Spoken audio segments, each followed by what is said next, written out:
ہمارے آج کے مہمان جناب اسلم خان نیازی صاحب، سابق ناظم، سینئر نائب صدر انجمن تاجران، ان سے وہیں سے سلسلہ شروع کرتے ہیں جہاں سے منقطع کیا تھا۔ جی نیازی صاحب، آپ انجمن تاجران کے نائب صدر کس طرح منتخب ہوئے؟ بسم اللہ الرحمن الرحیم۔ لاریہ ڈہرنولی کے انجمن تاجران کے صدر رانا سلیم صاحب تھے۔ ان کے پیریڈ مکمل ہونے کے بعد نئے الیکشن کے لیے صلاح مشورے ہوئے اور مجھے متفقہ طور صدر انجمن تاجران لاریہ ڈہرنولی بلا مقابلہ منتخب کیا گیا۔ جی جی لاری اڈے پر ہم مبارک وغیرہ وصول کرتے رہے اور چند شرپسندوں نے ایک شرارتی طور پر اس الیکشن کو، سبوتاژ کرنے جس میں ملک اکرم پیش تھے، سبوتار کیا، تو ہم نے کہا دوبارہ الیکشن کرانے۔ ملک اکرم ٹھیکیدار سبزی منڈی۔ ملک اکرم ٹھیکیدار سبزی منڈی۔ جی جی دوبارہ الیکشن کے لیے الیکشن کمیشن تشکیل کر دیا گیا۔ جی ہر الیکشن پارٹی نے 25,000 روپے بطور سیکورٹی جمع کرانا تھا، جو کہ اخراجات کی مد میں تھا۔ جی جی مجھے اپنی پارٹی نے صدر منتخب کیا۔ کچھ آوازیں آنے لگیں کہ جی باہر سے آئے، اس کو صدر کی بجائے صدر نہ کیا جائے۔ سینئر نائب صدر کا۔ سینئر نائب سے مخالفوں نے کیا۔ جی جی تو میں نے دوستوں سے مشورہ کیا کہ بھائی الحمدللہ میری ورکنگ ہے، مجھے کسی چیز کی محتاجی نہیں ہے، جی سیاسی طور میں ورکر ہوں، مجھے کسی عہدے کی لالچ وغیرہ نہیں ہے۔ تو ہمارے جو انتہائی کمزور ممبر تھے، جی جس کو صدارت کا کوئی خاص شوق بھی نہیں تھا، اس کو ہم نے بطور صدر چناؤ کیا۔ اپلیکیشن جمع کرائی تو مخالف پارٹی نے اپلیکیشن دے دی اور 25,000 روپے جمع نہیں کرائے۔ نہیں کرا۔ آنے والے الیکشن کے لیے انجمن تاجران کے رول تھے، وہ ڈسکوالیفائڈ ہے پوری ٹیم۔ جی ہم نے 25,000 کیے، اور جب ہماری درخواست گئی کہ انہوں نے دیکھا کہ نہیں، تو پھر انہوں نے بلا مقابلہ تسلیم کر لیا۔ صدر انجمن تاجران چودھری عارف، سینئر نائب صدر محمد اسلم خان۔ چودھری عارف اپنی ذاتی مصروفیات کی وجہ سے دکان ختم کر کے چک میں چلا گیا، جی اور مجھے کمیٹی نے اور صدر انجمن تاجران حاجی عطا اللہ صاحب نے اعزازی طور صدر انجمن تاجران ہنڈولی ہرنولی منتخب کر بنا ایکٹنگ دی۔ منتخب کر دیا۔ جی جی آپ نے بطور صدر انجمن تاجران اور سینئر نائب انجمن تاجران تاجر برادری کی فلاح و بہبود کے لیے کیا کیا کام کیے ہیں؟ لاریہ ڈہرنولی پہ گندگی کے حوالے سے، صفائی کے حوالے سے، نکاسی آب کے حوالے سے، اس سلسلے میں ہمارے ناظرین کو بتائیے گا کہ اس میں پچھلا ٹرنول بھی آپ کا آ گیا سینئر نائب صدر کا، اور بطور صدر۔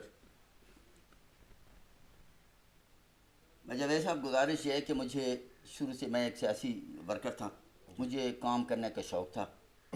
الحمدللہ میرے ساتھ اچھی ٹیم ہے اور تھی۔ وائس چیئرمین رانا محمد اشرف صاحب جنرل سیکرٹری ہیں ہنڈولی شہر کے جی موجودہ جو تھے۔ ہم نے اڈے کی صفائی کے لیے کوئی کسر مجا نہ چھوڑی، جی اور جو سب سے اچھا یہ کام کیا کہ ہم پر کوئی انگلی کا الزام اٹھائے، ہم نے 1 روپیہ بھی دکانداروں سے کنٹریبیوشن جمع نہیں کرائی۔ سیکورٹی گارڈ جمع کرتے ہیں، وہی اپنی تنخواہ پوری کرتے ہیں۔ ہمارے پاس 0 بیلنس ہے۔ بیلنس۔ جتنے بھی اخراجات خصوصی ڈے پر یا ضرورت پر ہوتے ہیں، وہ ہم اپنی جیب سے خرچ کرتے ہیں۔ جب مجھ سے ادا کرتے ہیں۔ لاری اڈا کے لیے میں نے نالہ کی سکیم جناب مرحوم الحاج گل حمید خان روکھڑی صاحب سے منظور کرائی، جب ضلع کونسل کے چیئرمین۔ جب ضلع کونسل کے چیئرمین تھے۔ آخری ایام میں فنڈ ٹینڈر کی کینسلیشن ہو گئی تھی، 38 لاکھ روپے کی ڈیولپمنٹ کا ٹینڈر منظور ہوا تھا۔ صحیح۔ اس کے علاوہ ہرنولی موڑ پر جو مسجد ہے، جی جی وہ بس کے ایکسیڈنٹ کی وجہ سے شہید ہو گئی تھی۔ انجمن تاجران اور انجمن آڑتیان کی کوشش سے جی اس کا کام شروع کیا۔ اقبال صدیقی صاحب صدر انجمن آڑتیان جی ہمارے کمیٹی کے ممبر تھے۔ اللہ پاک نے ہماری مدد کی، اور ان کے دوست اکبری منڈی کے تاجر حاجی شفیق صاحب نے اس کو پائے تکمیل تک پہنچایا اور اتنی بڑی خوبصورت خوبصورت مسجد، اللہ رب العزت ان کا اجر دے۔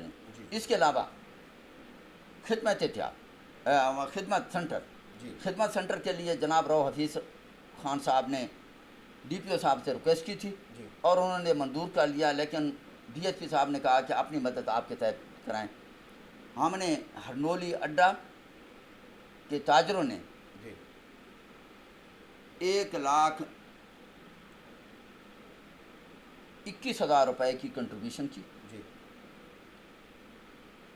جس میں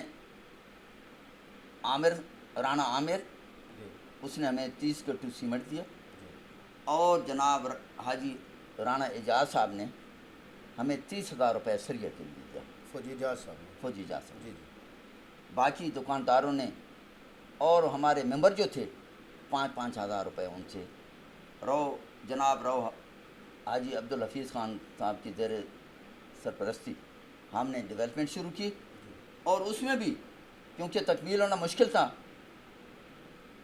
اقبال صدیقی کی کوششوں سے حاجی شفیق صاحب نے دوبارہ ہماری مدد کی اور سہولت سینٹر بھی پایا۔ یعنی جو سہولت سینٹر ہرنولی موڑ پہ بنایا گیا ہے وہ اپنی مدد آپ کے تحت اس کی بلڈنگ اپنی مدد بنائی آپ گئی کے ہے۔ تحت، کوئی پولیس نے ماشاءاللہ۔ 1 روپے بھی نہیں دیا، جی جی کسی پولیس کے محکمے سے 1 روپے بھی نہیں لیا گیا، اپنی مدد آپ اپنی کے مدد آپ کے تحت۔ تحت انجمن تاجران لاری ہٹو ہرنولی ہرنولی اور آڑتیان نے بھی کوئی پیسہ نہیں دیا۔ کوئی پیسہ نہیں۔ میں ایک واضح کرنا چاہتا ہوں جی جی کہ انجم آڑتیان نے اس میں کوئی کوئی پیسہ نہیں۔ کنٹریبیوشن نہیں دی۔ بالکل صحیح، حاجی شفیق صاحب نے مکمل پایا تکمیل تک، حاجی ماشاءاللہ۔ محمد اقبال صدیقی کی خصوصی کوششوں سے کوششوں سے یہ اللہ پاک نے بالکل کرم صحیح۔ کیا، اور یہ سہولت سینٹر یہ سب انجمن تاجران کی اور ہماری یہ ورکنگ کی وجہ سے ہے۔ بالکل جہاں تک سیوریج کے تعلق ہے، جی جی میں بھی اس شہر کے باسی ہوں، الحمدللہ میں 2000 سے جہاں رہائش پذیر ہوں، میرا اپنا کاروبار ہے یہاں کے ہر قسم کا۔ مجھے یہ کہتے ہوئے افسوس ہے، اتنا قدیمی شہر، سیاسی چکرز کی وجہ سے کوئی ڈیولپمنٹ، کوئی اس میں سکول اپ گریڈیشن، میڈیکل ہسپتال اپ گریڈیشن نہیں ہو سکی، صرف سیاسی وجہ سے، لیگ پولنگ کی وجہ سے۔ جی ایک پارٹی کا کینڈیڈیٹ سپورٹر جو ہے وہ پسند کرتا ہے، منظور کراتا ہے، تو دوسرا اس کے اگینسٹ چلے against جاتے چل ہیں۔ رہا تھا۔ اس کی مثال یہ ہے کہ جناب جوئی صاحب نے 10 کروڑ کی سیوریج منظور کرائی، پہلے فیز مکمل ہوا، فائنل 3 یا 4 کروڑ روپیہ ایگزیکٹلی مجھے یاد نہیں وہ باقی تھا، جی اور وہ 3-4 کروڑ کو خواہ نیڈی ضرورت والی جگہ پر استعمال نہیں کیا گیا۔ یہ سیوریج کے جو مسئلہ ہے خاص یہ ہے کہ بازار والی گلی سے شرقی علاقے میں سیوریج کی اہم ضرورت تھی، غربی علاقہ تو پہلے بھی ان کا سیوریج کا نالا تھا جو کہ سٹی روڈ کے ساتھ ساتھ تھا، اس کی طرف کوئی توجہ نہیں دی، وہاں چھپڑ اسی طرح ہیں۔ مین مسئلہ یہ تھا کہ آدھے شہر بازار کا پانی government girl higher secondary school کے ساتھ تالاب بن گیا ہے، جو اپنی مدد آپ کے تحت لوگوں نے بنایا، ورنہ پانی سڑکوں اور گلیوں میں پھیلا ہوا تھا، وہاں سارا پانی جمع ہوتا ہے، سکول کے گیٹ تک کا پانی جمع ہو جاتا ہے، گلی میں بچیوں کے لیے آنے وانے کی تکلیف ہے۔ Government boys primary school number 2 کے پاس گندگی کے انبار لگے ہوئے ہیں، کوئی توجہ نہیں ہے، نہ بلدیہ والی کر رہے ہیں، نہ کوئی اور ٹی ایم اے والے کر رہے ہیں، اے سی صاحب سے ریکویسٹ کر کے، ڈی سی صاحب سے ریکویسٹ، کوئی سنوائی نہیں ہو رہی۔ سیوریج کا پانی اسی طرح چھپڑ میں بنا ہوا ہے۔ ماسٹر ضیاء اللہ کے گھر کے پاس ایک بہت بڑے تالاب کی شکل اختیار چکا جو علاقے کے لیے وبال جان بنا ہوا ہے۔ بیماریوں کا سبب ہے۔ جی یہاں پہ ایک بریک لیں گے، ہمارے ساتھ رہیے گا، ملتے ہیں بریک کے بعد۔